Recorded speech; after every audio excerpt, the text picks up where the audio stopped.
తెలంగాణలో కాంగ్రెస్ ప్రభుత్వం వచ్చి ఒక సంవత్సరమైన సందర్భంగా విజయోత్సవాలు చేసుకుంటున్న సందర్భంలో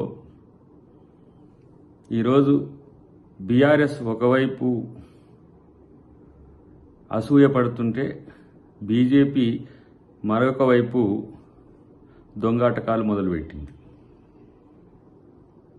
నిన్న నడ్డా వచ్చి తెలంగాణ అడ్డాలో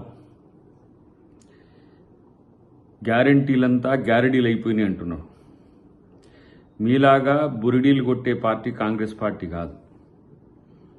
ఇలా సంక్రాంతికి గంగిరెద్దులు వచ్చినట్టుగా ఎలక్షన్లు వస్తే వస్తారు, ఏవైనా మంచి జరిగితే వచ్చి చెడు చెప్పిపోయేడానికి బీజేపీ నాయకులు వస్తారు.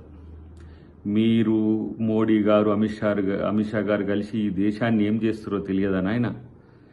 మిమ్మల్ని కాదని ప్రజలు ఇక్కడ అధికారం సౌత్లో కర్ణాటకలో ఇక్కడ ఇస్తే వచ్చి ఇక్కడ శాపనార్థాలు పెడతానికి వస్తారు. ఒక్క రూపాయి ఇవ్వడం మీకు చేత కాదు. ఏమైనా సరే తగునమ్మా వచ్చే కానీ ఇక్కడ విమర్శలు చేయడానికి పనికొస్తారు తప్పితే మీ బీజేపీ నాయకులు దేనికి పనికొస్తారు? కేంద్ర మంత్రులు ఉన్నారు, ఎంపీలు ఉన్నారు, ఎమ్మెల్యేలు ఉన్నారు. ఏమైనా సరే మీరు చెప్పినట్టు ఊగడం తప్పితే ఇంకొకటి ఏమీ లేదు. ఈ దేశంలో వెనకటికి ఈస్ట్ ఇండియా కంపెనీ వచ్చి ఈ దేశాన్ని కొల్లగొట్టినట్టు, ఈ దేశాన్ని దోచుకోవడానికి వచ్చినట్టుగా చరిత్ర ఉంది. ఇప్పుడు బీజేపీ ఇండియా లిమిటెడ్ వచ్చినట్టుగా కనపడుతున్నది.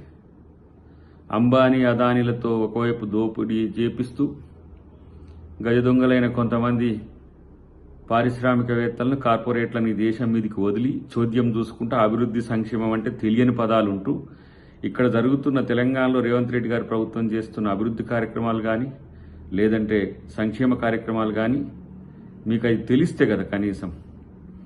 బీఆర్ఎస్ వాళ్ళై ఇంకా ఇక్కడున్న విపక్షాలకు సంబంధించిన వాళ్ళు విమర్శించే మాటలను మాట్లాడడం తప్పితే మీకు కొత్తగా ఇక్కడ మీరు చేసింది ఏముందని. కాబట్టి బీజేపీ దోపిడీలాగా కాంగ్రెస్ పార్టీ ఉండదు.